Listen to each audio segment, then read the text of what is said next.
করবেন না, আমি করব প্রশ্ন। বোলিং নিয়ে খুবই সিরিয়াস প্র্যাকটিস করার চেষ্টা করতেছে। আমাদের তো অবশ্যই থাকবে যেন সে পাস করে আসে, আবার ক্রিকেটে ব্যাক করুক, এটাই তো চাই। শেষ কিনা জানি না, বাট অবশ্যই তো ভালো যে একই একটা টুর্নামেন্টে একসাথে খেলতে পারছি, কিছুদিন সময় কাটানোর মতো অপরচুনিটি হয়েছে। করবেন না, আমি করব প্রশ্ন। খুবই ভালো আসলে। একটা ম্যাচে খেললাম, সেই ম্যাচটা জেতার পরে টিম ফাইনালে গেছে, ভালো খেলতে পারছি, ভালো, অবশ্যই খুব ভালো লাগতেছে। না, অবশ্যই যাইবো না, এটা একটা অপরচুনিটি। আমার কাছে মনে হয় যে সামনে একটা ফাইনাল ম্যাচ, আসলে ফাইনাল ম্যাচ কখনোই মানে কেউ ফেভারিট থাকে না, এখানে যে কোনো কিছু হতে পারে। সো অবশ্যই টিম হিসাবে আমাদের টিম খুবই ভালো করতেছে প্রথম থেকেই। হয়তো লাস্ট ম্যাচটা আমরা হেরে গেছি, বাট এই একটা অপরচুনিটি ছিল আবার জিতে কামব্যাক করার। সেটা জেতার পর এখন সামনে আমাদের ফাইনাল আছে, অবশ্যই চেষ্টা করবো শিরোপাটা জেতার। সাকিব আল হাসানের দেশে আসার সম্ভাবনা প্রায় শেষ। ভিন্ন দেশে সাকিব আল হাসানের দেখে কেমন লাগে? শেষ কিনা জানি না, বাট অবশ্যই তো ভালো যে একই একটা টুর্নামেন্টে একসাথে খেলতে পারছি এবং কিছুদিন সময় কাটানোর মতো অপরচুনিটি হয়েছে। অবশ্যই এটা একটা ভালো ফিলিংস, বাট বাকিটা তো ওনার এই পার্সোনাল ব্যাপারগুলো তো আমরা জানি না। কোথায় যেখানে অপরচুনিটি আসছে চেষ্টা করেছি আসলে টিমের জন্য কন্ট্রিবিউট করার। হয়তোবা টিম তো খুশি, বাট হয়তো আরেকটু ভালো হতে পারতো। সৈকত ভাই, বিপিএল দল পান নিয়ে আক্ষেপ আছে কিনা? আক্ষেপ আছে। সাকিবের ওই বোলিং অ্যাকশন একটু সমস্যা হয়েছিল, এগুলো নিয়ে কোনো আলাপ হয়েছে কিনা বা কোনো কনভারসেশন? না, উনি অনেক ওইখানে আমার প্রচুর প্র্যাকটিস করতেছিল আসলে ম্যাচের মাঝখানে, মানে শুরুর আগে এবং শেষের পরেও চেষ্টা করছে, যখনই সুযোগ পাইছে বোলিং নিয়ে খুবই সিরিয়াস প্র্যাকটিস করার চেষ্টা করতেছে।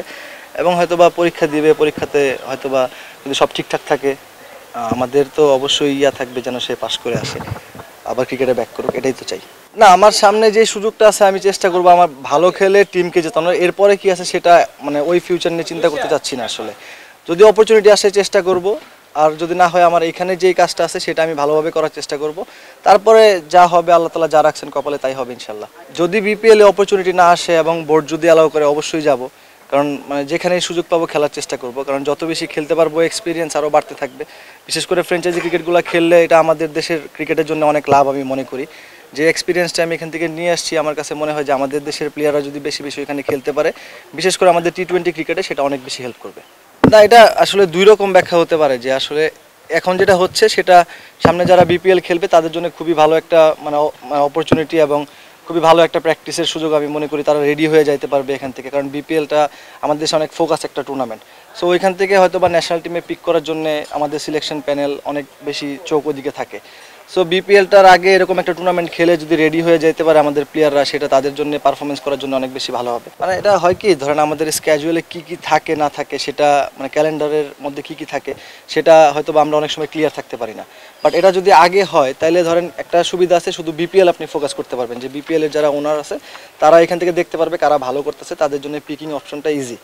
বাট আবার একই সাথে যদি আপনি চিন্তা করেন, মানে আমাদের দেশের যে বিপিএল হচ্ছে সেখানে সবাই কি আসলে মানে ডোমেস্টিক পারফরমেন্স দেখে টিম করে, সেটা যদি না হয় তাহলে আমি বলবো যে এখন যে সময়টাতে হচ্ছে সেটা খুবই ভালো একটা টাইমে হচ্ছে।